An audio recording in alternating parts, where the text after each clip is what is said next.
저희들이 이제 그 NCS 기반 어떤 직무 설명 자료부터 해서 설명을 좀 드릴게요. NCS 부분들은 여러 가지를 평가합니다. 그러니까 우리 취업 준비생들이 도대체 뭐 뭘 평가를 하느냐 그런 질문들이 많이 옵니다. 그 NCS는 여러분들이 입사 지원서에 쓰는 모든 걸 평가하신다고 보시면 됩니다. 그 입사 지원서에 보면 뭐 인적 사항을 평가하는 건 없고요. 그거는 그 기본적인 인적 사항 구분으로 이제 들어가는 거고요. 이제 필수 자격 사항들 들어가는 부분들은 불필요한 자격을 기재하는 건 아니거든요. 우리가 어떠한 필요한 자격만 요구해요. 그 필요한 자격이 있는 거는 평가를 합니다. 평가를 하고 또 이제 교육 사항 평가를 하는 게 있어요. 교육 사항은 학교 성적 전반을 평가를 하는 게 아니라 행정직이면 우리가 자 어떠한 교육을 이수한 적이 있습니까? 이렇게 질문을 입사 지원서에 던질 거예요. 그러면 뭐 받은 게 있다면 그 관련된 그 과목만 기입을 하시는 거예요. 그러면 그 과목에 대한 성적을 평가를 합니다. 그 어떤 친구들은 다 이제 또 이게 그 첨부 자료로 증빙 자료로 이제 그 성적 증명서를 첨부를 해야 돼요. 그럼 다른 과목들이 막 성적들이 다 보일 수 있잖아, 그죠? 그러면 이거 다른 거를 가려서 올려도 되느냐?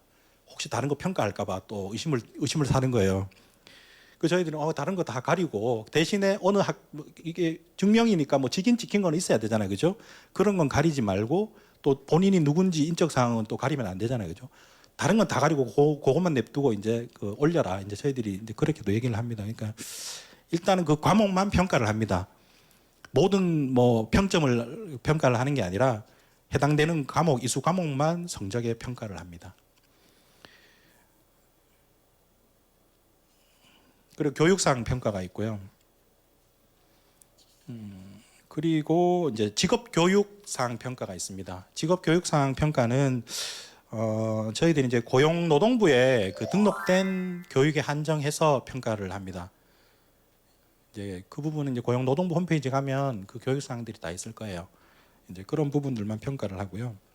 그리고 이제 자격 사항도 이제 뭐 관련된 자격증만 평가를 합니다. 그리고 여러분들이 이제 뭐 경력이 있으신 분들도 있고 경력이 없으신 분들도 있을 수 있습니다. 이제 또 경력 사항을 기입하라는 게 있을 거예요. 뭐 어느 회사에서 언제부터 언제까지 어떤 일을 했느냐 이런 부분들도 평가를 합니다. 그런데 이제 NCS가 이제 직무 능력 중심이잖아요. 경력이 많으면 사실 직무 능력은 어쩔 수 없이 높아질 수밖에 없는 거잖아요, 그죠? 그래서 저희들이 고민이 많이 됐었어요. 이게 경력을 많이 점수를 주면 또 경력이 높은 친구들이 많이 들어오고 상대적으로 갓 졸업한 친구들은 경력이 없잖아요. 그러면 상대적으로 입사하기가 좀 어려운 거예요.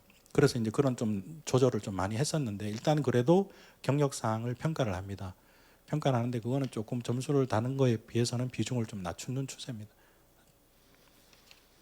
그리고 이 NCS에서 경력과 경험의 차이를 혹시 아시는 분이 있나요? 우리가 경험 기술을 하라, 경력 기술을 하라라는 부분들이 있을 거예요.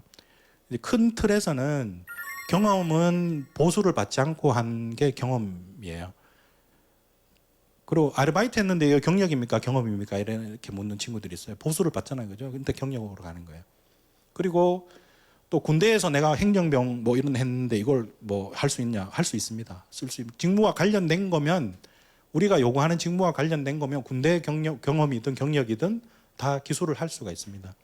이제 그런 부분들도 그러니까 NCS 입사 지원서가 쓰는 게 사실 쉽지가 않을 거예요. 한번 써보시면 굉장히 많은 분량을 차지를 하고 있고 특히 이제 자기소개서 쪽에 쓰다 보면 뭐 굉장히 쉽지가 않습니다. 여러분들이 그걸 좀 고민을 좀 많이 하셔야 될 것 같아요. 마무리 단계로 몇 가지 일단 중요한 부분들을 한번 말씀을 드릴게요. 일단 제가 실질적으로 공단에서 신규 직원들을 채용을 담당을 해본 어떤 부분으로서 일단 경험을 말씀해 드리면 NCS 채용으로 바뀌면서 청년 인턴 경력이 굉장히 유리한 조건을 바뀌었다. 이런 부분들을 말씀을 드릴 수가 있고요. 그리고 그 NCS에서는 이제 여러분들이 점수를 획득할 수 있는 부분들을 이제는 전략적으로 노리셔야 될 것 같아요. 0.1점이라도 이건 점수가 된다. 이러면 여러분들은 그걸 준비를 하셔야 돼요. 그게 이제 보통 학교 교육은 졸업했으니까 이제 못 받잖아요. 또 어떻게 할 수가 없는 거예요. 점수를 딸 수가 없는 거예요. 하지만 직업 교육이라는 게 또 있거든요. 그죠? HRD넷에 가면 직업 교육이 있습니다.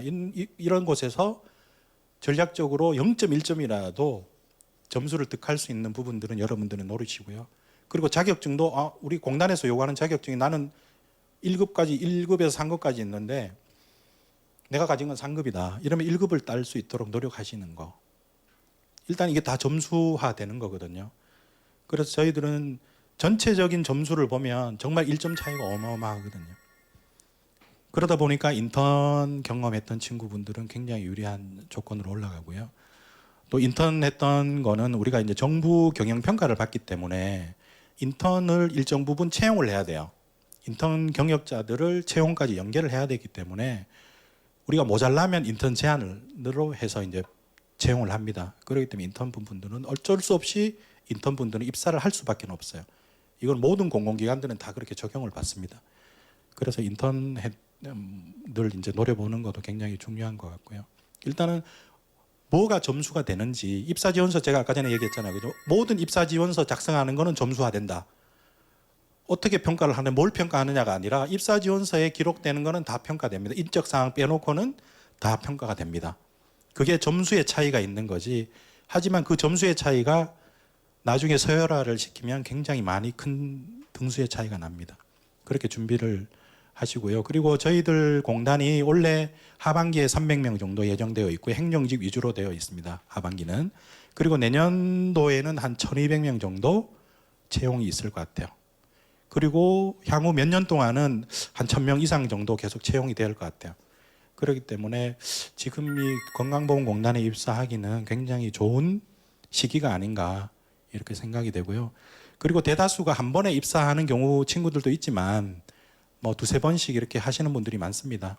그러니까 그걸 뭐 너무 한 번에 떨어졌다고 해서 낙심하지 마시고 해서 준비를 하시면 뭐 좋은 결과가 있지 않겠나 생각을 합니다.